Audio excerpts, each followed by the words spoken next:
Hello friends, मैं नीता भास्कर आप सभी लोगों का अपने यूट्यूब चैनल पर स्वागत करती हूं। और पॉलिटिकल साइंस में 10 क्वेश्चन मैंने लिए हैं, इंपॉर्टेंट क्वेश्चन। सारे क्वेश्चन जरूर देखिएगा जो कि आपके आने वाले यूजी नेट, पीजीटी, केबीएस के लिए, टीजीटी आदि का अगर एग्जाम दे रहे हैं तो सभी के लिए बिल्कुल इंपॉर्टेंट है। ठीक है, और आशा करती हूँ वीडियो जरूर आपको पसंद आएगी। सारे क्वेश्चन जरूर देखें और पसंद आए तो लाइक शेयर कमेंट जरूर करें। अगर चैनल पे नए हैं तो सब्सक्राइब जरूर कर लें, जिससे आपको नई वीडियो की नोटिफिकेशन मिलती रहे। और इसके साथ साथ अगर आपने इससे पहले की वीडियो नहीं देखी है, जो पहले की अपलोडेड है वीडियो पॉलिटिकल साइंस की, थिंकर्स की, वो सब भी लेक्चर वीडियो हैं और क्वेश्चन आंसर की वीडियो वो भी जरूर देख लें। ठीक है, और इसके साथ साथ अपना स्टडी भी करते रहें। चलिए फर्स्ट क्वेश्चन पे चलते हैं। और फर्स्ट क्वेश्चन है, संस्थात्मक और अध्यात्मक शासन प्रणालियों में भेद करने का मूल आधार है राष्ट्रपति राज्याध्यक्ष के चुनाव की पद्धति। ठीक है, न्यायिक, ठीक है, न्यायिक पुनरीक्षण की जो है शक्ति, विधि निर्माण एवं वित्त में कांग्रेस यानी विधायिका की स्वच्छता, विधायिका कार्यपालिका की पारस्परिक संबंध। और राइट ऑप्शन हो जाएगा, ऑप्शन डी हो जाएगा, विधायिका कार्यपालिका की पारस्परिक संबंध। तो संस्थात्मक और अध्यात्मक, ठीक है। देखिए, अगर किसी राजनीतिक व्यवस्था में कार्यपालिका व व्यवस्थापिका शक्तियों का एक ही संरचनात्मक व्यवस्था है, यानी संरचनात्मक जो व्यवस्था है एक ही है, ठीक है, तो व्यवस्था है कि में जो है विलयन है तो उसे संसदीय शासन प्रणाली कहा जाता है। ठीक है, अगर किसी राजनीतिक व्यवस्था में कार्यपालिका व व्यवस्थापिका जो शक्तियां हैं, शक्तियों का एक ही संरचनात्मक व्यवस्था में विलयन है तो उसे क्या कहा जाता है, संसदीय शासन प्रणाली। यानी व्यवस्थापिका और कार्यपालिका का एक ही विलयन है तो उसे क्या कहा जाता है, संसदीय शासन प्रणाली उसे कहा जाता है। और अगर वह शक्तियां पृथक पृथक संस्थाओं, ठीक है, पृथक पृथक संस्थाओं से में निहित रहती हैं, ठीक है, अर्थात कार्यपालिका और व्यवस्थापिका की शक्तियों का पृथककरण, यानी कार्यपालिका और जो व्यवस्थापिका है उन दोनों की शक्तियों का पृथककरण है, तो उस शासन प्रणाली को अध्यात्मक शासन प्रणाली का नाम दिया जाता है। ठीक है, सेकेंड क्वेश्चन है, निम्नलिखित में से किस अधिनियम के अंतर्गत एक नियंत्रण बोर्ड की स्थापना का प्रावधान किया गया था, जिसके द्वारा ब्रिटिश सरकार भारत में ईस्ट इंडिया कंपनी के दीवानी, सैनिक एवं राजस्व संबंधी मामलों पर अपना पूर्ण नियंत्रण स्थापित कर सकती थी। और राइट ऑप्शन है 1784 का पिट्स इंडिया एक्ट। ठीक है, 1784 के पिट्स इंडिया एक्ट के द्वारा कंपनी के राजनीतिक दायित्व जो थे, दायित्वों के संपादन का भार 6 सदस्यीय नियंत्रण मंडल को प्रदान किया गया था। कितने? 6 सदस्यीय नियंत्रण मंडल को प्रदान किया गया था। और व्यापारिक कार्यों का प्रबंध कंपनी के संचालकों के हाथ में ही रहने दिया। ठीक है, जो व्यापारिक कार्य थे वो किसके हाथ में रहने दिया गया, कंपनी के जो, ठीक है, कंपनी के जो कार्यों का प्रबंध जो संचालक थे जो, उनके हाथ में रहने दिया गया। और एक मंत्री इस नियंत्रक मंडल का अध्यक्ष नियुक्त किया गया। जो एक मंत्री था वो क्या चुना गया, अध्यक्ष चुना गया। ठीक है, इस मंत्रिमंडल का। और नियंत्रक मंडल को कंपनी के भारत सरकार के नाम, आदेशों एवं निर्देशों को स्वीकृत एवं अस्वीकृत करने का जो है अधिकार प्रदान हो गया था। तो राइट ऑप्शन है 1784 का पिट्स इंडिया एक्ट। ठीक है, तो निम्नलिखित में से किस अधिनियम के तहत नियंत्रण बोर्ड की स्थापना का प्रावधान किया गया था, जिसके तहत ब्रिटिश सरकार भारत में ईस्ट इंडिया कंपनी की दीवानी और सैनिक राजनीतिक मामलों पर पूर्ण नियंत्रण स्थापित कर सकती थी। तो 1784 का इंडिया एक्ट। ठीक है, ऑप्शन बी। थर्ड क्वेश्चन है, यदि कोई संविधान संशोधन विधेयक लोकसभा में पारित हो जाता है परंतु राज्यसभा क्या करती है, उसे अस्वीकार कर देती है, तो यह परिणाम होगा, क्या परिणाम होगा उसका, उस विधेयक का परित्याग करना होगा। बी ऑप्शन है, उस विधेयक को संसद के दोनों सदनों के संयुक्त अधिवेशन में प्रेषित कर साधारण बहुमत से उसे पारित कराया जाए। सी है, उस विधेयक को संसद के दोनों सदनों के संयुक्त अधिवेशन में प्रेषित किया जा सकता है और यदि वहां उपस्थित और मतदान करने वाले, यहाँ पे जो वहां पे लोग उपस्थित हैं और मतदान करने वाले जो लोग हैं, सदस्य हैं, सदस्यों के 2/3, कितना, 2/3 सदस्य उसके पक्ष में मतदान करें तो उसे पारित किया जाए। डी ऑप्शन है, विधेयक पर संसद के दोनों सदनों की एक संयुक्त समिति विचार करेगी और इस संयुक्त समिति की संस्तुति दोनों सदनों के लिए बाध्यकारी होगी। क्वेश्चन एक बार फिर से देखते हैं कि यदि कोई संविधान संशोधन विधेयक है, यानी संविधान का जब संशोधन होता है वो विधेयक है जो कि लोकसभा में पारित हो गया है, परंतु राज्यसभा क्या करती है, उसे अस्वीकार कर देती है, तो उसका क्या परिणाम होगा। और राइट ऑप्शन हो जाएगा, देखिए ऑप्शन ए, उस विधेयक का परित्याग करना होगा। ठीक है, क्या होगा, उस विधेयक का परित्याग करना होगा। देखिए संशोधन विधेयक के पारित करने की प्रक्रिया सामान्य विधायकों से क्या होती है, विधेयकों से भिन्न होती है। जो संशोधन, संविधान संशोधन, ठीक है, जो संविधान संशोधन और जो है 368 अनुच्छेद के तहत होता है संविधान का संशोधन, तो संविधान संशोधन विधेयक के पारित करने की प्रक्रिया जो सामान्य विधेयक होता है उससे क्या होती है, अलग होती है। जैसे अनुच्छेद 108 एक से यह प्रकट हो जाता है कि संयुक्त अधिवेशन की प्रक्रिया सामान्य विधेयकों पर ही लागू होती है जो संविधान के भाग 5 के अध्याय 2 के अधीन आते हैं, और यह संविधान के संशोधन के लिए विधेयकों पर लागू नहीं होती है। ठीक है, उनके लिए अनुच्छेद 368, ठीक है, 368(2) में स्वयं पूर्ण प्रक्रिया है संविधान संशोधन की। यदि इस क्षेत्र में संयुक्त अधिवेशन का उपबंध होता है तो अनुच्छेद 368(2) में दोनों सदनों में विशेष बहुमत का उपबंध जो है वो निरर्थक हो जाता है, तो उस विधेयक का क्या करना होगा, उसका परित्याग करना होगा। Right option A. नेक्स्ट है भारतीय संविधान सभा को आयोजित और संगठित करने का विधिक आधार, ठीक है, निम्न में से कौन सा था। सन 1947 का भारतीय स्वतंत्रता अधिनियम, कैबिनेट मिशन योजना, क्रिप्स प्रस्ताव, माउंटबेटन योजना। और राइट ऑप्शन हो जाएगा ऑप्शन ए, सन 1947 का भारतीय स्वतंत्रता अधिनियम। कैबिनेट मिशन योजना में भारतीय संविधान सभा के गठित करने का सुझाव दिया गया था। जो कैबिनेट मिशन योजना थी इसमें भारतीय संविधान जो सभा है उसके गठित करने का जो है सुझाव दिया गया था, किंतु इसका विधिक आधार ब्रिटिश संसद द्वारा पारित भारतीय स्वतंत्रता अधिनियम 1947 में ही निहित था। ठीक है, तो राइट ऑप्शन क्या हो जाएगा, ऑप्शन ए हो जाएगा। फिफ्थ क्वेश्चन है भारतीय संविधान में इनमें से किसका सर्वाधिक भारतीय संविधान रेडी है। स्विट्जरलैंड का संविधान, संयुक्त राज्य अमेरिका का संविधान, भारत शासन अधिनियम 1935 या कनाडा का संविधान। और राइट ऑप्शन ऑप्शन सी हो जाएगा, भारत शासन जो अधिनियम 1935 है उसका रेडी है। देखिए संविधान के अधिकतर उपबंधों को इसी से लिया गया है।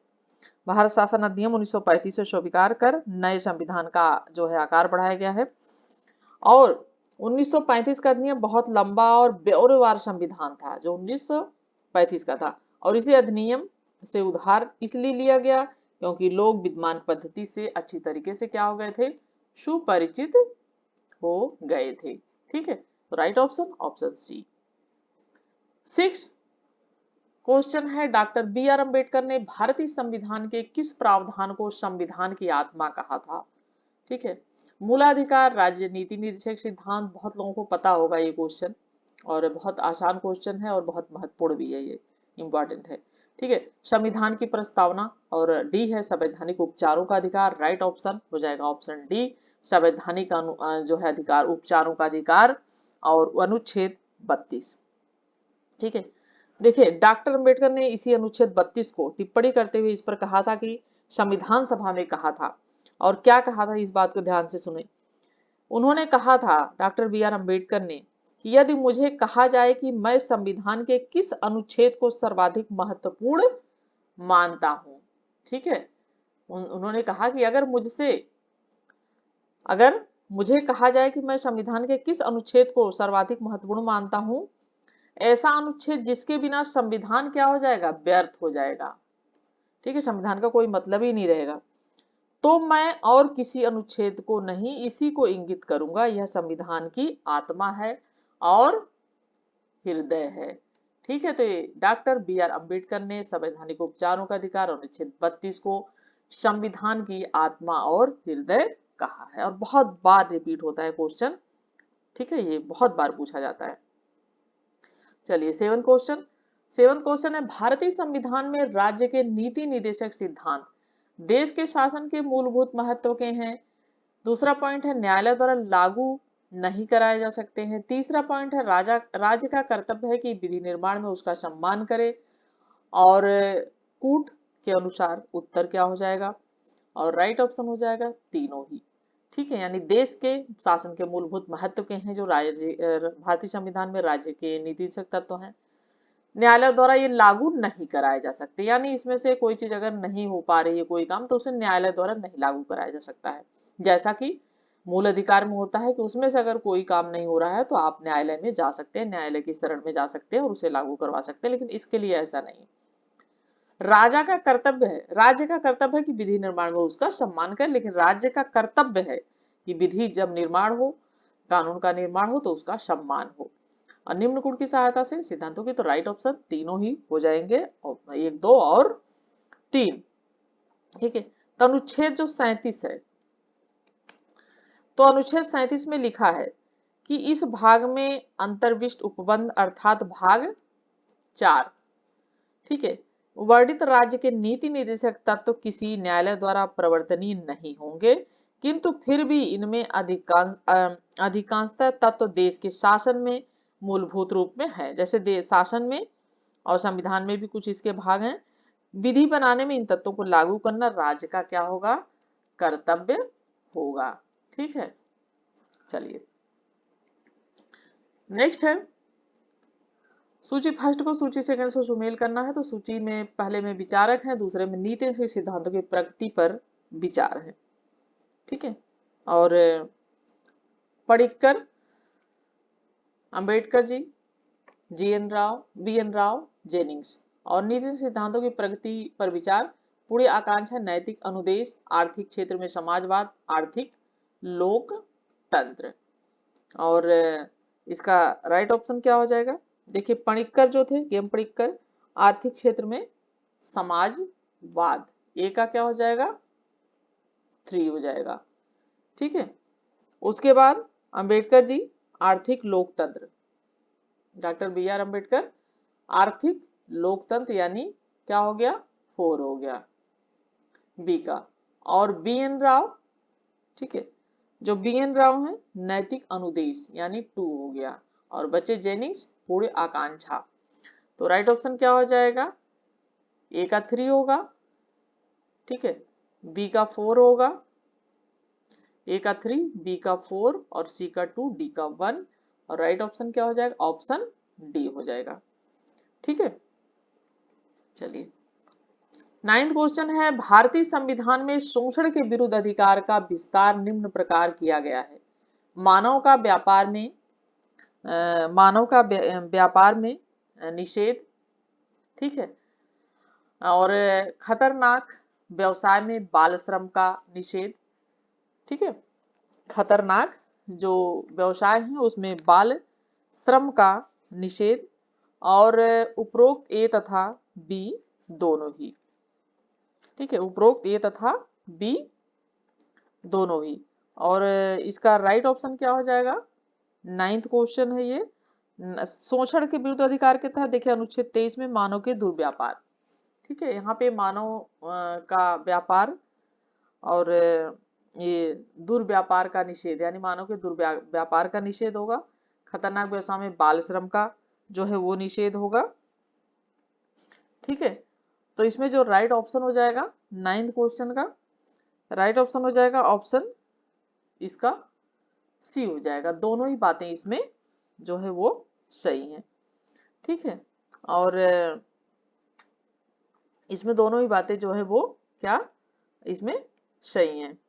और उसके बाद देखिए जैसे कि मानव के व्यापार में बेगार, ठीक है, ये बेगार होगा यहाँ पे, 1 मिनट, यानी बेगार का मतलब है कि जैसे काम कराते थे लेकिन उसका पैसा नहीं देते थे। ठीक है, यानी बेगारी कराना, और काफी दिन तक ये प्रथा चली थी। तो मानव का व्यापार में या जो है बेगार का निषेध, और खतरनाक व्यवसाय में बाल श्रम का निषेध।